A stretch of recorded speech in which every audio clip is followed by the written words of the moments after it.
Je m'appelle Michel Ernst, je suis le stratégiste Action Senior pour CBC Private Banking. Je vais vous parler aujourd'hui des marchés boursiers asiatiques émergents. Pourquoi? Une récente étude de Bank of America a démontré que la plupart des gestionnaires de fonds internationaux qui ont été sondés plébiscitaient cette thématique pour 2021. Mais pourquoi cet engouement? Tout d'abord parce que l'économie asiatique est de plus en plus importante et de plus en plus en croissance. On l'a vu assez récemment lors de ce fameux accord de libre-échange signé entre la Chine et 14 autres pays asiatiques, qui représentent quand même 30% de la population mondiale et également 30% du PIB mondial.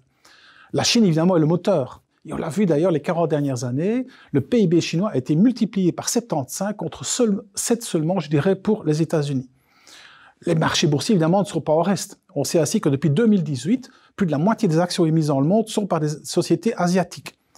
Si on regarde également la valeur boursière mondiale totale, qui est de 100 000 milliards de dollars, 35% maintenant de cette valeur boursière mondiale, c'est l'Asie, contre 42% pour les États-Unis et 23% pour l'Europe. Et la part de l'Asie n'arrête pas de monter. Et ne parlons même pas des indices. Depuis 2 ans, c'est la Chine qui affiche les meilleures performances boursières devant Wall Street. Par rapport à ça, évidemment, ce qu'on peut maintenant nommer les champions asiatiques sont également de plus en plus intéressants. Ainsi, si on prend les 100 premières sociétés cotées au monde, 21 d'entre elles maintenant sont asiatiques et surtout chinoises. Et évidemment, leurs performances n'ont rien à envier à leurs consoeurs de Wall Street. 2 exemples.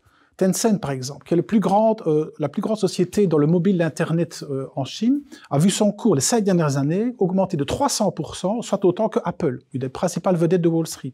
Autre exemple, Kwai Moon-taek, qui n'est pas très connu chez nous, mais qui est le principal producteur d'eau de vie chinois, a vu son cours augmenter de 700% les 5 dernières années, soit beaucoup plus qu'Apple, Microsoft ou Amazon.